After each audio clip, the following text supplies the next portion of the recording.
El contrato de trabajo de temporada es un contrato por tiempo indeterminado, pero que tiene una característica particular, que es la discontinuidad de las prestaciones, y esta discontinuidad está determinada por razones de estacionalidad relacionadas con la naturaleza de la actividad. Este contrato de trabajo de temporada está regulado en los artículos 96 a 98 de la Ley de Contrato de Trabajo. Cuando hablamos de esta submodalidad, ¿sí? Insisto, es un contrato por tiempo indeterminado, pero con características especiales que lo distinguen del contrato por tiempo indeterminado propiamente dicho, al que hemos hecho alusión en el primer renglón del artículo 90 de la Ley de Contrato de Trabajo.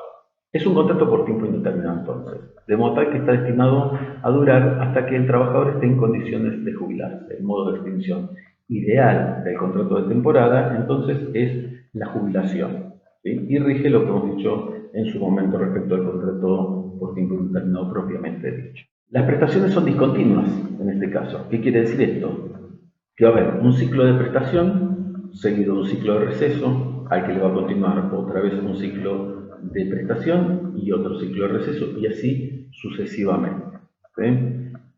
Ejemplo típico de esto son los guardavidas en la playa, en un club, las heladerías de barrio, no digo la heladería grande que está abierta todo el año, sino esa heladería que abre cuando comienza el calor, a principios de noviembre, y está abierta hasta que va terminando el calor, a fin de marzo. ¿Sí? Hay razones de estacionalidad que hacen que la prestación no sea requerible durante todo el año, sino únicamente en estos ciclos y por razones de estacionalidad. Al finalizar el ciclo de prestación, entonces, ¿qué es lo que ocurre? Tratándose de un contrato por tiempo indeterminado, el contrato no se extingue, sino que se suspende la exigibilidad de las principales obligaciones que tienen las partes. Cuando hablamos de esto, hablamos de, por el lado del trabajador, su obligación de poner la fuerza de trabajo a disposición del empleador. Por el lado del empleador, la obligación de dar ocupación efectiva y pagar la remuneración. Entonces, durante el ciclo de prestación, el trabajador pone su fuerza de trabajo a disposición, el empleador la utiliza, la organiza, todo lo que ya hemos analizado, y por supuesto paga la remuneración.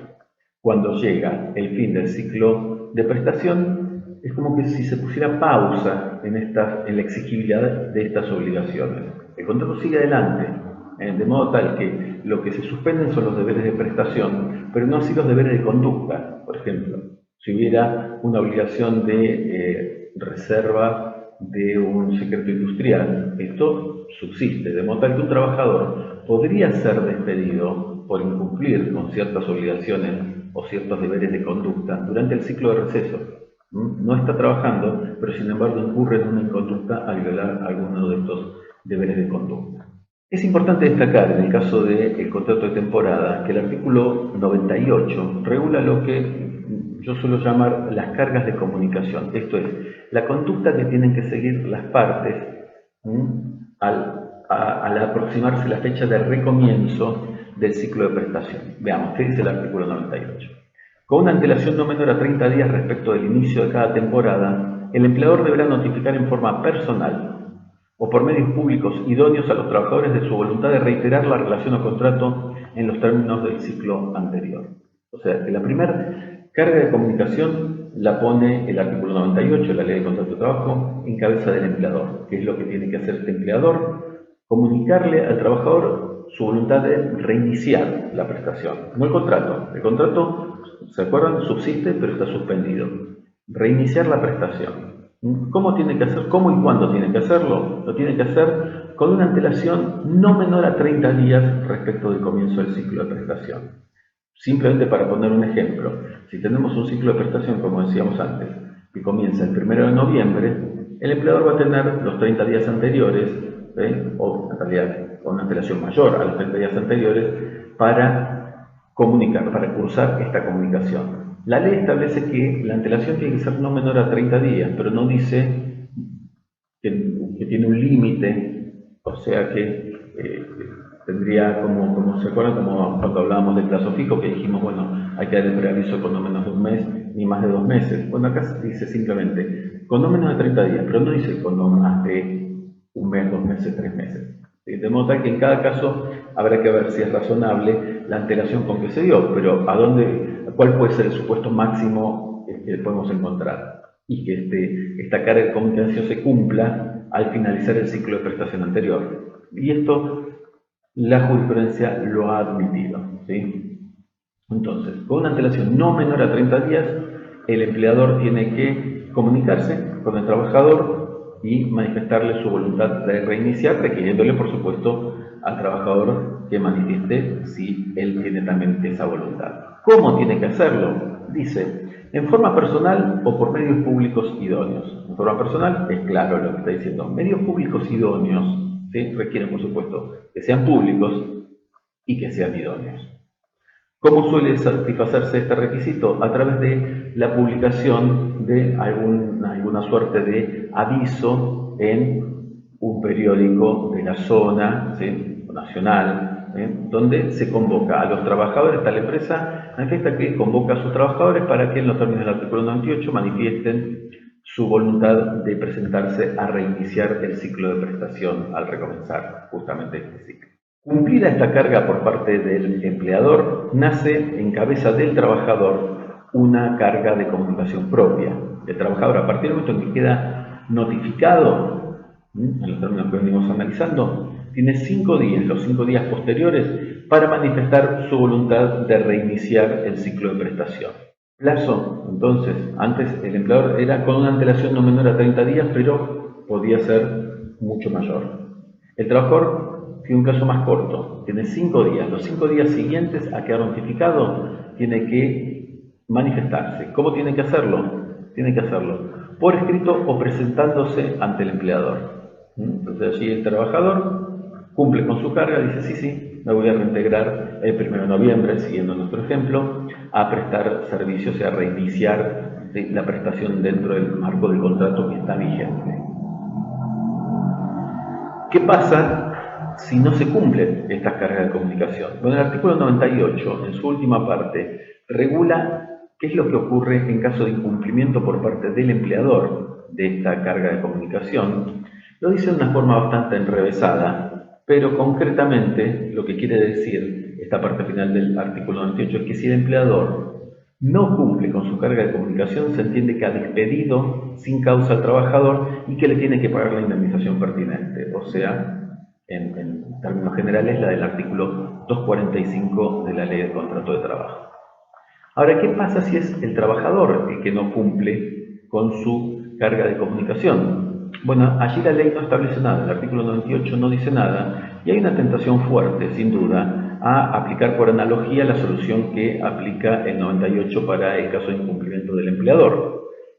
Hay que resistir a esta tentación porque no funciona, ¿sí? O sea, ¿cuál sería la analogía? Entenderíamos que ante el incumplimiento por parte del trabajador, el silencio, dentro de los 5 días posteriores, por analogía cabría entender que ha renunciado a su empleo y que por ende el contrato se disuelve y no se le debe indemnización. Sin embargo, esta analogía se ve cercenada por las disposiciones del artículo 58 de la Ley de Contrato de Trabajo, en una leída, van a ver que allí lo que establece es que el silencio del trabajador en ningún caso se va a entender como renuncia al empleo o a cualquier otro derecho derivado del contrato de trabajo. De modo tal que si el trabajador no cumple con su carga de comunicación, de manifestarse dentro de los 5 días posteriores, presentándose ante el empleador o por escrito, diciéndole, bueno, sí, me voy a presentar a reiniciar, el empleador no puede considerar que el trabajador renunció. ¿Cómo va a terminar este contrato? Entonces, bueno, si el trabajador no cumple y el empleador nada dispone ante ese incumplimiento, al reiniciarse el ciclo de prestación, allí sí le sería exigible al trabajador que se presente a trabajar, de modo tal que el empleador puede optar por allí intimarlo para que se presente a trabajar, bajo apercibimiento sí, ahí sí de despedirlo por no cumplir con su obligación de poner la fuerza de trabajo a disposición, o puede ser que el empleador necesite antes saber si va a contar con ese trabajador, antes del recomienzo del ciclo de prestación.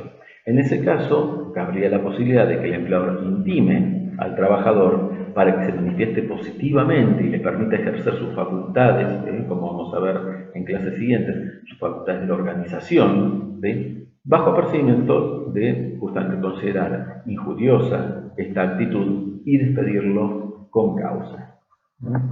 Insisto con algo que hay que recordar. Estamos hablando, cuando hablamos de contrato de temporada, de un contrato por tiempo indeterminado.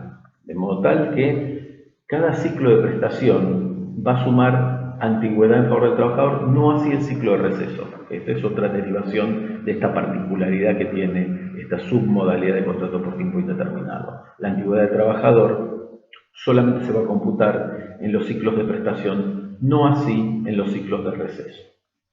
El contrato va a terminar, como cualquier contrato por tiempo indeterminado, idealmente con la jubilación del trabajador y si no, sobreviniendo cualquiera de las modalidades extintivas reguladas en la Ley de Contrato de Trabajo.